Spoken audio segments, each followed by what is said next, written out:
E o prazo para declaração do imposto de renda termina amanhã. Já fez o seu? Tenho que confessar que não. Chegando ali, hein? No entanto, 5,1 milhões de contribuintes ainda não realizaram essa entrega.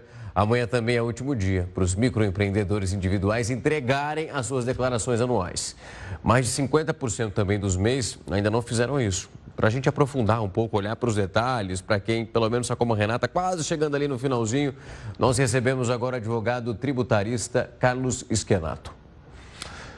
Schenato, é um prazer recebê-lo aqui para conversar conosco, para pelo menos tentar amenizar essa situação para o pessoal que está esperando ali a fase final. Uma ótima noite.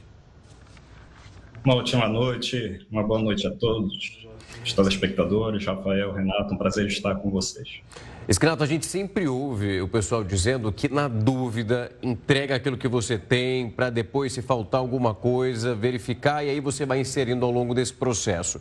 Essa máxima, ela continua valendo e eu queria aproveitar já para tirar uma dúvida. A partir de que momento, pelo menos isso nunca aconteceu comigo, que você percebe que está faltando documento, o sistema já vai te avisar, você vai ser notificado, como que funciona esse rito?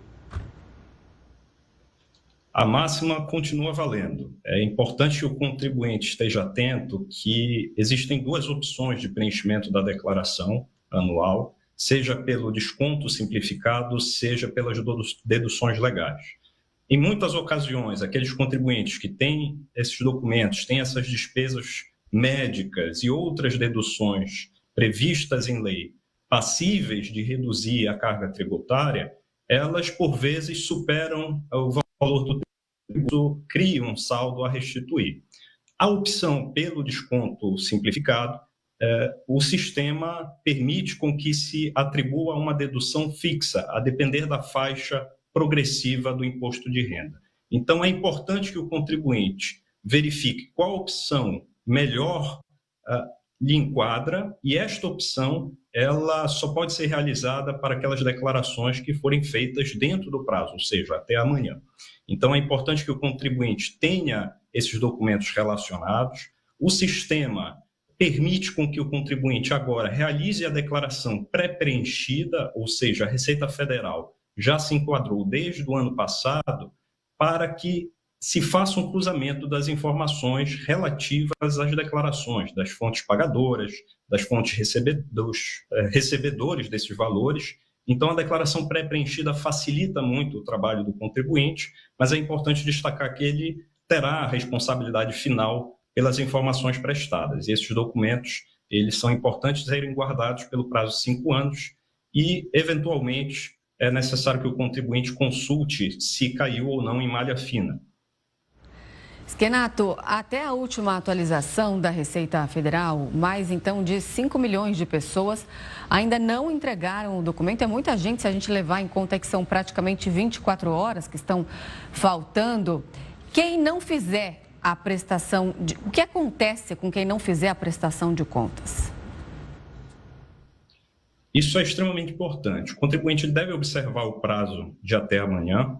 Ele pode realizar a declaração posteriormente, mas ele já incorre numa multa fixa de aproximadamente R$ 165, mas também uma multa que pode chegar até 20% do saldo de imposto a pagar. Aquele contribuinte que, de forma alguma, realizar a declaração, ele corre o risco de sofrer uma autuação fiscal e essa sanção, essa pena, pode chegar até 75% do valor do tributo a pagar, o que já aumenta significativamente o valor relativo à declaração. Então, é importante que o contribuinte ele se atente a esse prazo de amanhã, com uma ressalva. Os contribuintes do Rio Grande do Sul, e não são todos, é importante que o contribuinte verifique se o seu município está enquadrado dentro daqueles que foram considerados pela Receita Federal como afetados pelo estado de calamidade pública. Eles estão com um prazo um pouco mais alongado, até o dia 31 de agosto. Eu queria olhar para um ponto que é muito comum as pessoas comentando algo desse tipo, que foi lá no ano anterior, fez a sua declaração e recebeu, acabou sendo reembolsado. Aí não mudou nada de muito significativo de um ano para o outro, na hora de fazer então a sua declaração, percebeu que na verdade teria que pagar, não ia receber absolutamente nada.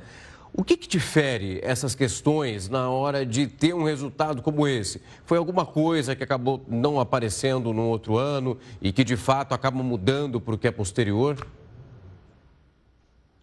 Muitas vezes essas situações ocorrem em razão da retenção do imposto de renda por quem realiza esses pagamentos, ou, eventualmente, uma redução nos gastos em que as deduções são permitíveis. Então, o contribuinte pode ter tido uma retenção um pouco maior no exercício, no ano anterior, e por alguma razão esses recebimentos foram, em tese, um pouco menores, ou os valores retidos foram um pouco maiores, ou até mesmo as deduções. Em algumas ocasiões, os planos de saúde, quando fornecem as informações relativas ao pagamento das mensalidades, pode ter uma variação, e essa variação ela afeta o saldo de imposto a pagar ou o valor a restituir.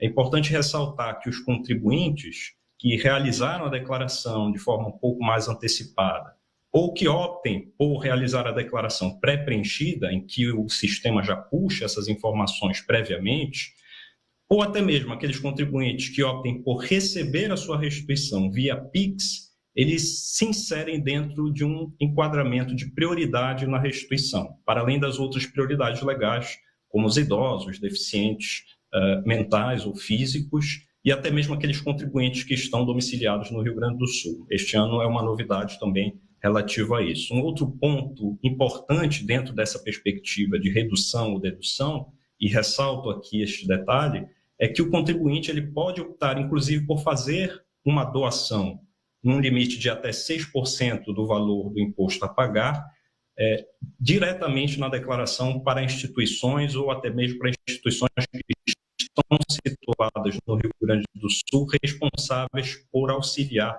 aqueles que estão domiciliados no Estado. O contribuinte ele pode optar por deduzir do saldo do imposto e destinar esses valores para uma doação de uma instituição cadastrada. Informações muito importantes, a gente conversou com o advogado tributarista Carlos Schenato. Schenato, muito obrigada pela entrevista, uma boa noite, até mais. Uma boa noite, muito obrigado a todos. Boa noite.